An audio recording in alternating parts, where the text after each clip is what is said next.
লেখাটা পড়েছিস? হ্যাঁ, কি একটা কন্ট্রোভার্সি হয়েছিল না?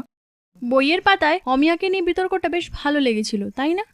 অ্যাকচুয়ালি ব্যাপারটা বইতে না, কিন্তু নিজের জীবনে আর হিয়াকে নিয়ে বিতর্কিত হতে ভালো লাগলো না, তাই তো?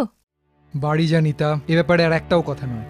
তুই তো একটা শিক্ষিত ছেলে অনি, যথেষ্ট রুচিশীল।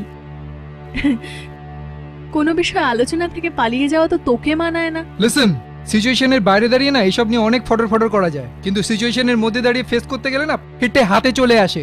দেখ ভাই, আমি খুব সাধারণ মানুষ। আজকালকারই ছেলে গে, লেসবিয়ান এসব নিয়ে অনেক কিছুই কানে আসে, কিন্তু এগুলো নিয়ে না দু চারটে কমেন্ট করা যায়, এর থেকে বেশি কিছু করা যায় না। কেন করা যায় না? ওয়াই? আমি একটা আর্টিফিশিয়াল বডিকে নিয়ে থাকতে পারবো না। কোনটা আর্টিফিশিয়াল আর কোনটা ন্যাচারাল রে? সেক্সের সময় খালি ইন্টারকোর্সই করিস, কিস করিস না, ঘাড়ে ঠোঁটে কামড়াস না। সেক্সে না ওই ঢোকানোটুকুই ন্যাচারাল, বায়োলজিক্যালি ন্যাচারাল, বাচ্চা হয় বলে। কিন্তু বাকিগুলো তো করিস। নেচারের এগেইনস্টে শরীরে ব্লেড চালানোটাও কিন্তু আনন্যাচারাল। তুই রোজ সকালে তোর শরীরে নেচারের এগেইনস্টে ব্লেড চালাস না? ছাড়, ওসব বাদ দে। হলিউডে যেসব নায়িকাদের দেখে তোদের মতো ছেলেদের দাঁড়িয়ে যায় না, তাদের অর্ধেকের বুকে প্লেট দিয়ে চিরে দুটো সিলিকনের বল ঢোকানো থাকে। সে বেলায় তো তোদের ন্যাচারাল আনন্যাচারাল কিচ্ছু মনে হয় না। Stop it, just stop it. বেশি লেকচার ঝাড়িস না তো। লেকচার ঝাড়ছি না, চ্যালেঞ্জ করে বলছি। তুই সারা জীবন হিয়ার পাশে শুলেও না তোর কোনো ন্যাচারাল মেট থেকে ওকে আলাদা করতে পারবি না। কিন্তু জেন তালাকোভা নাম শুনেছিস? মিস কানাডা, সেক্স চেঞ্জ করে ছেলে থেকে মেয়ে হয়েছে। নাও রিপিট, ছক্কা মাল, রিপিট। ছক্কা বলতে তুই যে কথাটা বোঝাতে চাইছিস, সেক্স চেঞ্জ করলে কিন্তু সেটা হয় না।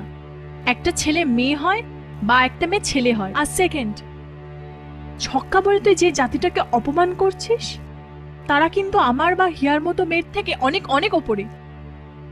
তাদের জন্য কিন্তু কোনো দেশ নেই, আইন নেই, সমাজ নেই, কিন্তু তারা প্রতি মুহূর্তে বাঁচছে, লড়ছে, হাসছে। আমি কেন? আরো আগে জানালো না কেন আমায়? আগে জানালো না মানে? শার্টে লিখে ঘুরে বেড়াতো? আচ্ছা, কোনো মেয়ে যখন ড্রেস চেঞ্জ করে তখন তো ছেলেদের ঘর থেকে বেরিয়ে যেতে বলে, আর একটা মেয়ে সেক্স চেঞ্জ করালে সেটা জনে জনে লোককে বলে বেড়াতে হবে যে আমার পেনিস থেকে ভ্যাজাইনা হয়েছে। It is not so easy Anirban. আর তুই কেন? জীবনের অনেক পর্যায়ে অনেক মানুষকেও অ্যাভয়েড করে গেছে, খালি তোকে করতে চাইনি। কেন চাইনি? এটাই তোর আক্ষেপ তো?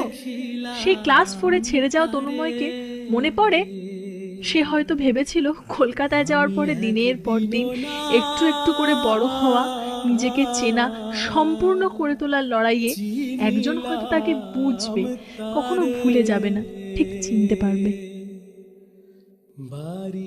সেই তনুময় কিন্তু আজকের হিয়া। তোর হয়তো ওর পুরো নামটাও মনে নেই। ও কিন্তু তোকে অ্যাভয়েড করতে পারেনি, তোকে সবকিছু খুলে বলতে চেয়েছিল। তোর আমার মতো এত বন্ধু তো ওর জীবনে আসেনি, তাই 4 বছরে একসাথে বসে টিফিন খাওয়াটা ওর কাছে ম্যাটার করে গিয়েছিল। থ্যাঙ্কস রে সবটুকু শোনার জন্য। আমি তো বাই বার্থ ফিমেল, তাই এটুকু হয়তো আমার পাওনা ছিল। হিয়ার মতো ছক্কা মাল আমি নই। কোনো সম্পূর্ণ মেয়েকে বিয়ে করে ভালো থাকিস। চলি।